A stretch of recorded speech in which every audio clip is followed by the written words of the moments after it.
السلام علیکم ورحمۃ اللہ وبرکاتہ۔ کیسے ہو آپ سب؟ امید کرتی ہوں خیریت سے ہوں گے۔ تو چلیے کہانی کا اگلا حصہ پڑھتے ہیں۔ ایس پی حمدان صدیقی، آپ کو میں نے یہاں ایک اہم کیس سونپنے کے لیے بلایا ہے۔ ابھی کال موصول ہوئی ہے کہ این پی پی کے سابقہ چیئرمین اشفاق بھٹ کے پوتے کو بھی اسکول سے واپسی پر اغوا کر لیا گیا ہے۔ پچھلے 5 گھنٹوں کے اندر یہ تیسرا بچہ اغوا ہوا ہے، اور وہ بھی ملک کی بڑی سیاسی شخصیت کی فیملی سے۔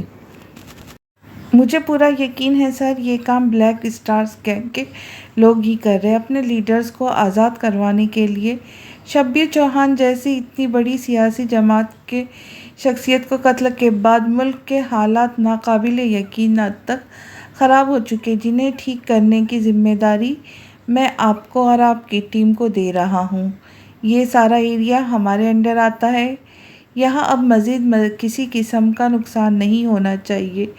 جو بھی لوگ بچوں کو اغوا کرنے کی یہ گھناؤنی حرکت کر رہے ہیں، بہت جلد انہیں گرفتار کر کے بچوں کو بازیاب کرانے کی کوشش کرے، مگر دھیان رکھیے گا ان بچوں کو ذرا سی بھی خراش نہیں آنی چاہیے۔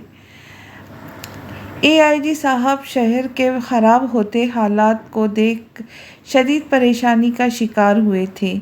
سیاسی شخصیت کا انوالو ہونے کی وجہ سے ان پر پریشر مزید بڑھ چکا تھا، جس کا انہوں نے ایک ہی حل نکالا تھا کہ اپنا سارا بوجھ ایس پی حمدان کے کندھوں پر ڈال دیا تھا، اس بات پر یقین ہوتے ہوئے کہ ایس پی حمدان صدیقی ہر بار کی طرح اس معاملے کو بھی سنبھال لے گا۔ سر، آپ فکر مت کریں، میں اس معاملے کو دیکھتا ہوں۔ سر، جہاں تک میری انفارمیشن ہے، بلیک اسٹارز کے مین لیڈرز 3 افراد ہیں، جن میں سے 2 اس وقت گرفتار ہو چکے ہیں، اور تیسری جو کہ ایک لیڈی ہے، وہ اپنے ساتھیوں کو رہا کروانے کے لیے اپنی ٹیم کے ساتھ یہ حربے کر رہی ہے۔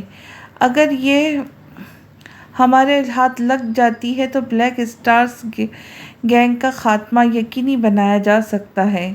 کافی پاور میں آ چکے ہیں یہ لوگ، آئے دن ان کا کوئی نہ کوئی گھناؤنا فعل سامنے آ رہا ہے۔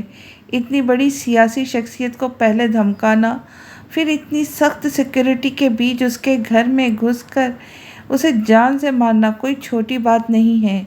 ان لوگوں کی پہنچ بہت زیادہ ہے، ملک کے بڑے علاقوں میں ان کا نیٹ ورک پھیل چکا ہے، جو آگے آنے والے وقتوں میں ہم پر بہت بھاری پڑ سکتا ہے۔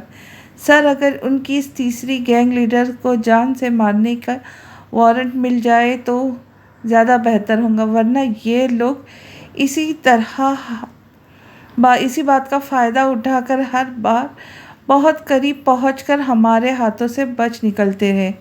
حمدان کو اس دن مظلوم فقیرنی بنی اس لڑکی کا خیال آیا تھا، جس نے عورت ہونے کا ناجائز فائدہ اٹھاتے نہایت ہی ہوشیاری کے ساتھ عورت کارڈ پلے کرتے اس کے پولیس اہلکاروں کو لوگوں سے پٹوایا تھا، جسے وہ لوگ پکڑنے ہی والے تھے، مگر ہمیشہ کی طرح اس بار بھی وہ بلیک اسٹارز گینگ کی لیڈر نہایت ہی قریب آ کر بچ نکلی تھی۔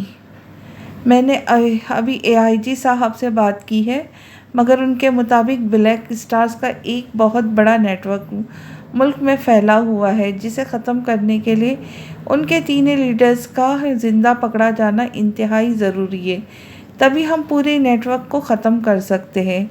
شبیر چوہان کو مارنے کے بعد وہ پولیس فورس پر حملہ کر کے آرام سے بچ نکل سکتے تھے، مگر انہوں نے خود کو پولیس کسٹڈی میں دے دیا۔ اس کے بعد انہیں سینٹرل جیل کی بجائے جاتے ہوئے راستے میں جو کچھ ہوا وہ آرام سے فرار ہو سکتے تھے۔ انہوں نے تب بھی ایسا کچھ نہیں کیا۔ وہ عوام اور پولیس والوں کے اتنے خیر خواہ تو ہیں نہیں کہ وہاں پھیلتی بدنظمی اور زخمی ہوتے لوگوں کو دیکھ کر انہوں نے اپنے فرار ہونے کا ارادہ ختم کر دیا ہو۔ ان کا کوئی تو بہت بڑا پلان ہے اس سب کے پیچھے، جو ہمیں ان کے تیسری گینگ لیڈرز کی گرفتاری کے بعد ہی پتہ چل سکتا ہے۔ آپ اپنی فورس کو تیار کریں اور پورے ایریا پر ایمرجنسی نافذ کر دیں، بنا چیکنگ کے کوئی گاڑی بھی اس شہر سے نکل نہ پائے۔ AIG کی بات پر خاموشی سے سر ہلا کر انہیں سیلوٹ کرتا وہاں سے نکل گیا تھا۔ اب ساری زندگی اسی جیل میں سڑو گے تم گھٹیا انسان۔ دوسروں کی جان لینے کا بہت شوق ہے نا تمہیں؟ اب پتہ چلے گا ہر پل اذیت کی موت مرنا کیسا ہوتا ہے۔ حبا اسے جیل میں ڈال کر لاک لگاتی اس کی جانب نفرت آمیز نگاہوں سے دیکھتی، زہر خندہ لہجے میں بولی تھی۔ حازم کے ہاتھ سے ابھی تک خون بہہ رہا تھا، جو ہاتھ اس نے صرف اس حد درجہ خڑوس پولیس والی کو بچانے کے لیے زخمی کیا تھا۔ اسے اور شاویز کو الگ الگ جگہوں پر لے جایا گیا تھا تاکہ ان کے آدمیوں کو مزید تخریب کاریوں سے بچایا جا سکے۔ بہت ظالم لڑکی ہو ویسے، احسان مند ہونا تو دور کی بات، انسانی ہمدردی جتاتے زخم پر مرہم تو لگا سکتی تھی نا۔ حازم نے اس کے سخت لفظوں کا اثر لیے بغیر اپنے زخمی ہاتھ کو دیکھتے اس سے اپنا شکوہ کیا تھا جس میں وہ واقعی اس کی محبوب ہو۔ حبا اس کے اس دلبرانہ انداز پر جل بھن کر رہ گئی تھی۔ کاش میں اس زخم پر نمک چھڑک کر تم جیسے ضمیر فروش لوگوں کو تکلیف اور اذیت کا مزہ چکھا سکتی۔ حبا نے ایک نظر اس کے خون آلود ہاتھ پر ڈال کر نفرت سے نظر پھیری تھی، جو جیل کے سلاخوں سے لگائے بے باک نگاہوں سے اسے سر سے پیر تک گھورے جا رہا تھا۔ حبا کا دل چاہا تھا اس کی آنکھیں نوچ لے۔ نمک چھڑک تو رہی ہے میرے اس زخمی دل پر، اور کتنا چھڑکیں گی؟ سڑنے کے لیے تیار ہوں۔ حازم کی نگاہیں اس کے گلابی گال پر چمکتے سیاہ تل پر ٹک گئی تھی۔ تم گھٹیا انسان، بکواس بند کرو اپنی۔ یہ سب بول کر اپنے لیے مزید مشکلات پیدا کر رہے ہو۔ چھوڑوں گی نہیں میں تمہیں۔ حبا غصے سے چلاتی انگلی اٹھا کر اسے وارن کرتی وہاں سے ہٹ گئی تھی۔ اس چیختی چلاتی پولیس والی کو اب اپنے ساتھ بنگلے پر لے جانا ہی پڑے گا اس کے ہوش ٹھکانے لگانے کے لیے۔ حازم اسے دور جاتے دیکھتا شوق سے مگر مسکرا کر رہ گیا تھا۔ اس کے چہرے پر کسی قسم کا خوف کا کوئی نام و نشان تک نہیں تھا۔ اس نے ایک بہت بھاری سیاسی شخصیت کو مارا تھا جس کی سزا پھانسی سے کم نہیں ہونے والی تھی۔ کچھ ہو جاتا تو؟ یاسمین بیگم ڈری سہمی پری کو گلے سے لگائے فضا کو جھاڑتے ہوئے بولی۔ جنید نے شاویز کو حکم کے مطابق پریسا کو بحفاظت اس ہجوم سے نکال کر اس کی مطلوبہ جگہ پر پہنچا دیا تھا، جبکہ گھر والے سب پریسا کی حالت دیکھ کر شدید پریشانی کا شکار ہوئے تھے۔ ابھی وہ بیچاری کل والے حادثے سے نہیں سنبھلی تھی کہ آج پھر یہ سب ہو گیا تھا۔ ابھی کچھ دیر پہلے ڈاکٹر اس کے زخم کے بینڈیج کر گیا تھا۔ پری نے یاسمین بیگم کو منع کر دیا تھا کہ سفیان یا کسی اور کو اس بارے میں بتا کر پریشان کرنے کی ضرورت نہیں ہے، وہ اب بالکل ٹھیک ہے۔ سب مجھے ہی ڈانٹے جا رہے، کسی کا اندازہ ہے میں بھی اسی بھیڑ سے اپنی جان بچا کر نکلی ہوں۔ آپ لوگوں نے ٹی وی پر دیکھا ہے ملک میں کتنا وبال مچا ہوا ہے۔ اپنے روم سے باہر نکلتا ڈرائنگ روم کا ٹی وی آن کرتے بولا، جس پر وہ سب بھی ٹی وی کی جانب متوجہ ہوئی تھی۔ مگر ٹی وی اسکرین پر چلتی ہوئی فوٹیج دیکھ پریسا کا خون خشک ہو چکا تھا۔ وہ دو افراد شبیر چوہان کے قاتل کے روپ میں دکھائے جا رہے تھے۔ ان میں سے ایک کو دیکھ پریسا کو ہوا میں آکسیجن کم ہوتی محسوس ہوئی تھی۔ خوف سے اس کا چہرہ پسینے سے بھر گیا تھا۔ وہ شخص کوئی اور نہیں وہی تھا جس کے سینے سے لگی وہ کتنی دیر کھڑی رہی تھی۔ یہ کون ہے؟ پریسا کے منہ سے بمشکل یہ الفاظ ادا ہوئے تھے۔ یہ بلیک اسٹارز گینگ کا مین لیڈر ہے، جسے بلیک بیسٹ کے نام سے بھی جانا جاتا ہے۔ نہ جانے کتنے لوگوں کو ابھی تک انتہائی بے دردی سے مار چکا ہے۔ طلحہ نے اسکرین پر نگاہ گاڑے جواب دیا تھا۔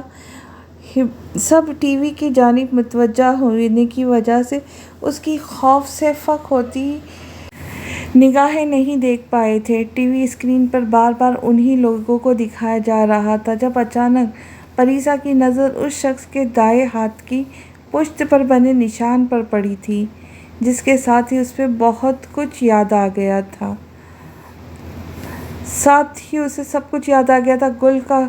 کل کا واقعہ اتنا پرانا نہیں تھا کہ اس ظالم شخص کو بھول پاتی۔ اس ہاتھ سے اس کی شخص نے اسے تھام کر گرنے سے بچایا تھا، تو اس کا مطلب وہ کل جس شخص سے ٹکرائی تھی وہ یہی تھا، مگر اس کی آنکھیں تو بہت پیاری تھی، اور آج جس شخص سے ٹکرائی تھی وہ تو بہت بدصورت سا تھا۔ پریسا کو کچھ سمجھ نہیں آ رہا تھا جب اچانک اس کے ذہن میں ایک جھماکا سا ہوا تھا، تو اس کا مطلب ہے اس نے پولیس والوں کو دھوکہ دینے کے لیے اپنا حلیہ تبدیل کر رکھا ہے۔ پریسا نے شاکیہ نگاہوں سے ٹی وی اسکرین کی جانب دیکھا تھا اور نہ کچھ بولنا چاہتی تھی، مگر اس کے ہونٹوں سے ایک لفظ بھی ادا نہیں ہو پاتا۔ اس ٹی وی اسکرین میں قید شخص کے خوف نے اسے پوری طرح جکڑ لیا تھا۔ شہر میں آنے جانے والے ہر راستے پر ایس پی ہمدان نے ناکہ بندی کروا دی تھی۔ کوئی بھی گاڑی بغیر چیکنگ کے نہیں آ جا سکتی تھی۔ میم، اب ہم ان بچوں کو لے کر کیسے نکلیں گے یہاں سے؟ یہاں پر تو ہر راستے پر پولیس کے اسلحے سے لیس بھاری نفری موجود ہے۔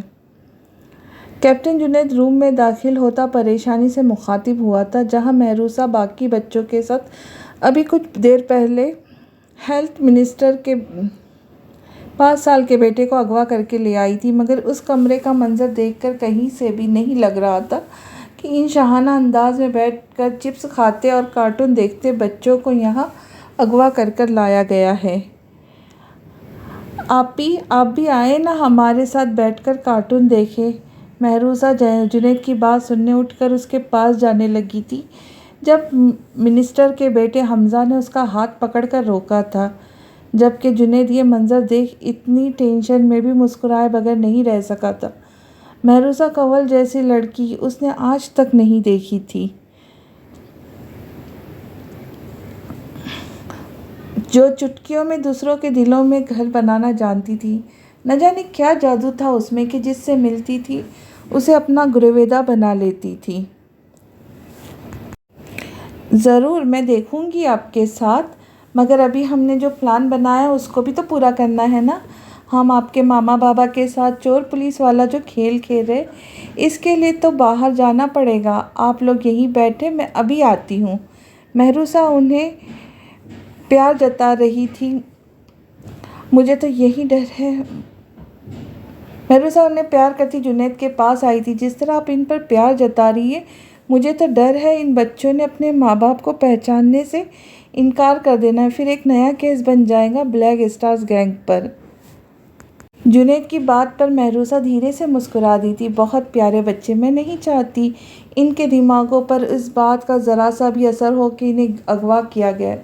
ہر معصوم کچا ذہن یہ اذیت برداشت نہیں کر سکتا۔ ماضی میں گزری اذیتیں کسی فلم کی طرح اس کے دماغی ذہن کے پردے پر ابھر کر معدوم ہوئی تھیں۔ جنید کو اس کی آنکھوں میں تیرتی اذیت دیکھ دکھ ہوا تھا۔ جنید کو کیا خبر ہے باہر کی، لگتا ہے اب ہمیں اپنا اگلا قدم اٹھانا پڑے گا۔ محروسہ نے خود کو نارمل کرتے پوچھا۔ ایس پی ہمدان صدیقی اس وقت پوری طرح ایکشن میں آ چکے ہیں۔ پورے شہر کے ہر آنے جانے والے راستوں پر پولیس کا راج ہے۔ کوئی بلی کا بچہ بھی ان کی اجازت کے بغیر شہر سے نہیں نکل سکتا۔ جنید کی بات پر محروسہ کے ہونٹوں پر دلکش مسکراہٹ بکھر گئی تھی۔ ویری نائس، تو مطلب اس سڑیل مگر بے حد ہینڈسم پولیس والے سے پھر ملاقات ہونے والی۔ اب تو مشن پورا کرنے میں اور بھی مزہ آئے گا۔ مقابلہ تو ٹکر کا ہے۔ چند لمحوں کے لیے محروسہ کی نگاہوں میں اس شخص کے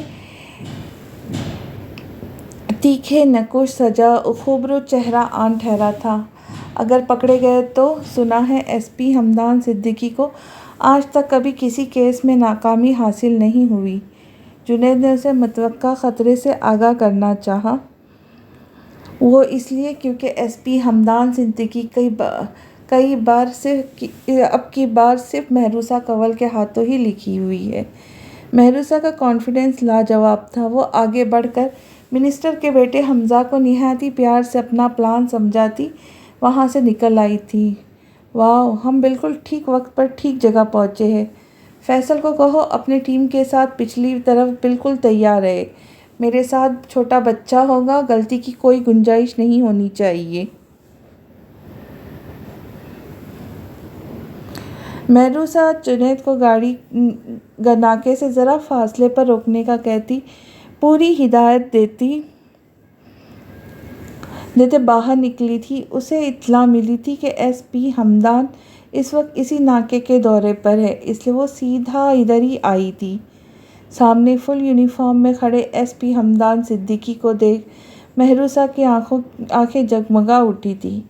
گاڑی فاصلے پر رکتی دیکھ ہمدان کے پاس دور کھڑے کچھ پولیس والے ان کی جانب متوجہ ہوئے تھے۔ جیسے ہی مہروسہ گاڑی سے نکل کر حمزہ کو اٹھائے بھاگی تھی، ہمدان سمیت وہ سب بھی پسٹل اٹھائے اس کے پیچھے بھاگے تھے۔ دیکھو لڑکی، میں کہہ رہا ہوں رک جاؤ ورنہ میں گولی چلا دوں گا۔